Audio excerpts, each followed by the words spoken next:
Hello, St. Catherine's. It's Father Jakub. I'm speaking to the students of the Religious Education Summer Program, and the last video I made was on the Mass, and you also had some questions about the sacraments, and in particular the sacraments of baptism, communion, and also confirmation. And so I'm going to try and answer some of those questions. Those three sacraments, the sacraments of baptism, communion, and confirmation, they are what we call the sacraments of initiation. Basically, these are the steps we take to become a full member of the Catholic Church. And so we become a full member of the Church when we receive all three of those sacraments. Most of you who are watching have probably not received the sacrament of confirmation. That's why you're in this summer program. And even though that means that until you receive the sacrament of confirmation, you're not a full member of the Church. Doesn't mean you're not a member of the Church. When you're baptized, you become a member of the Church. It just means that you're not a complete member of the Church. You become that when you receive all three sacraments of initiation. So you did have some questions on baptism. Why do we get baptized was one question, and a number of you asked that, and that's an important question. And the reason we get baptized is because since the time of Adam and Eve, every person that was born in the state of original sin. Everyone since the time of Adam and Eve was born in the state of original sin. What that means is when God first created the world, he created the world so that Adam and Eve would be in harmony with each other, they would be in harmony with God, and they would also be in harmony with all of the created world. When they ate of that apple, we know that sin entered the world. And when sin entered the world, because we're all like Adam and Eve, it means that the sin that they committed, that first original sin, that sin then gets passed on to every human person that's born since the time of Adam and Eve. And so all of us, when we're born, even as a small child, we can't commit personal sins because we don't have reason and our free will isn't yet formed, but we're still born with that state of original sin. And so what happens in baptism is we get forgiven of original sin, which is very important. When we get older and we start having more use of our reason, and we also start having our free will is more formed, then we can actually choose to sin. When we choose to sin, we then go to the sacrament of confession to be forgiven of those mortal sins. So we get forgiven of original sin in baptism, and we also become an adopted son or daughter of God. And we become an adopted son or daughter of God in baptism because in baptism, the Spirit actually lives and dwells inside of us. And so we become a living temple of the Spirit. And so in baptism, as we become that adopted son and daughter of God, it means that the Spirit, through baptism, is actually living and dwelling inside of us. And also in baptism, as I said before, we begin our initiation into the Church. Baptism is our first step into the Catholic Church. It'll be complete at confirmation, but baptism is that first step into the Church. So that's why we get baptized. We also had some questions about, well, why do you actually have to pour holy water over your head during baptism? That happens because in all of the sacraments, we know that we are made of both body and soul. God made us with a body, you can see me, and he also made us with a soul. A soul is immaterial, you can't see it. So God made us with both visible properties, we got a body that you can see, and all the senses, and he also made us with invisible properties. And those immaterial things are the soul. And so every time we go to the sacraments, we always use both visible and invisible realities. God is always working in the sacraments, and that means that every time we go to the sacraments, that something invisible is happening in our soul. Something immaterial is happening that we can't see. God is actively present to us. And so, because of that, I should say alongside of that, we also use something physical. So in baptism, we use water, which you have to use, and that when you pour water over the head, the priest or deacon will say, I baptize you, they'll say your name, I baptize you in the name of the Father and of the Son and of the Holy Spirit.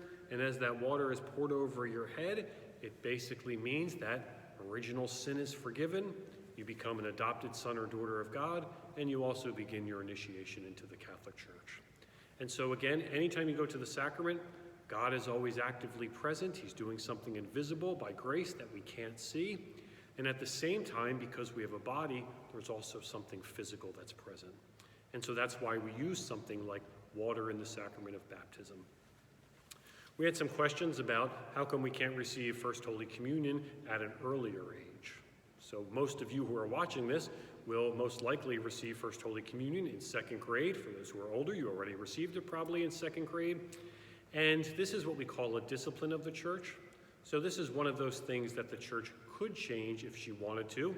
That's not likely to happen. However, it's one of those things that the church could change, the age of when we receive First Holy Communion.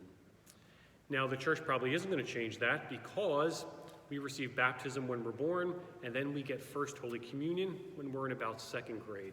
The reason we get it at that age is because our minds are a little more formed, and also because our will is a little more formed. So that means that we can understand more fully what the Eucharist is as the body, blood, soul, and divinity of Jesus Christ. And we also have a will, which means we can choose to actually accept the Eucharist. When we're a child, your parents actually brought you to the sacrament of baptism. And they brought you to the sacrament of baptism, even though you don't remember what happened, obviously, you were too young. They brought you there so that you could receive that sacrament, and all those graces took place. As you get older, the church wants to give you the opportunity to actually experience more fully what you're receiving. So in second grade, again, your mind's a little more active. You can freely choose what you to accept the Eucharist.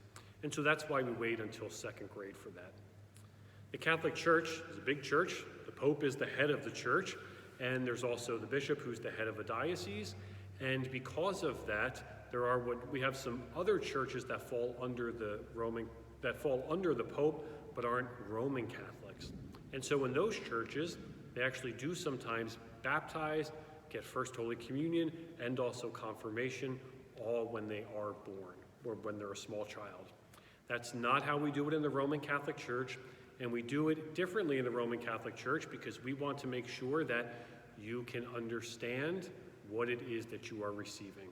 So again, in second grade, you can understand what the Eucharist is, and you can choose to accept the Eucharist. And then we also had some questions about the Sacrament of Confirmation. What is confirmation? For those of you who are in seventh grade, next year you're going to be actively preparing for that sacrament. It's a very important sacrament. That is what makes you a full member of the Catholic Church, as we said. And something very important is happening in in confirmation. What's happening in confirmation is what you received at baptism is being confirmed. That's why we have the name. It's being strengthened. So those gifts of the Spirit that you received at baptism, all the other gifts that you received at baptism are being confirmed and strengthened through the sacrament of confirmation so that you can fully live your faith and you can be a witness to your faith in your words and also your actions. So confirmation is making you that full member of the church that can witness to the faith in both your words and also your actions. And that's why you're confirming or strengthening what it is that you received in the sacrament of baptism. And so, it's kind of strange, these sacraments in the Roman Catholic Church, they're taking place over a long time from the time you're born, and then in the Diocese of Trenton, till 8th grade, when you receive confirmation, you're kind of going through a gradual process of receiving the sacraments. And that's important because that's how God works all throughout history. If we look, God created Adam and Eve, then sin entered the world, and he gave us the law through Moses, and we had the prophets, and then in the fullness of time, we had Jesus Christ, who showed us the fullness of who God is. And so, from the time of Adam and Eve to the time of Jesus, that was a couple thousand years. From the time of Jesus until the end of the world, well, that's been 2,000 years already, and it doesn't look like the world's ending anytime soon, so we could have a couple thousand more years before that happens. And so God gradually unfolds the plan that he has in store for us. And so, in the sacraments, the way we celebrate them, baptism at birth, First Holy Communion in second grade, and also confirmation in 8th grade, basically we're showing that pattern of God gradually revealing the plan that he has for us. And so those are just some questions that we could answer in this short video about some of the sacraments. Baptism, you get forgiven of original sin, become an adopted son and daughter of God, you begin your initiation into the Catholic Church. First Holy Communion, we receive it at a later age. It's the body, blood, soul, and divinity of Jesus Christ. We receive it a little later so that our reason is more developed, so that we can understand and accept what the Eucharist is. And again, confirmation is strengthening what we received at baptism. So, just some helpful tips about the sacraments of baptism, confirmation, and Eucharist, the sacraments of initiation, which makes us full members of the Catholic Church. Thanks for watching. Again, keep learning. I know you're physically distant from one another. Still keep watching or keep learning so that even though you can't be with each other, you're still called to learn all those important things that your catechists are trying to teach you during this time. Thanks for watching. God bless.